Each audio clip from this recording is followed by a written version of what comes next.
All ఇప్పుడు మనము పర్యాయ పదాలు చూసుకుందాము. పయోధరం. పయోధరం అంటే మబ్బు, మేఘం, అంబుదం.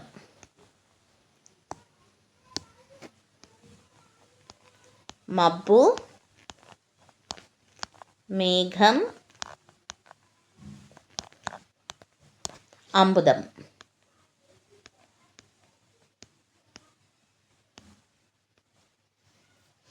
ఆర్తి. ఆర్తి అంటే బాధ, దుఃఖం. బాధ ఇంకా దుఃఖం. రణం. రణం అంటే యుద్ధం, సమరం, సంగ్రామం. యుద్ధం, సమరం ఇంకా సంగ్రామం.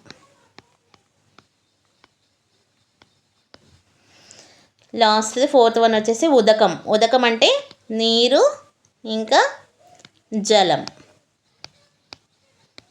Thank you all. Please subscribe my channel. Thank you.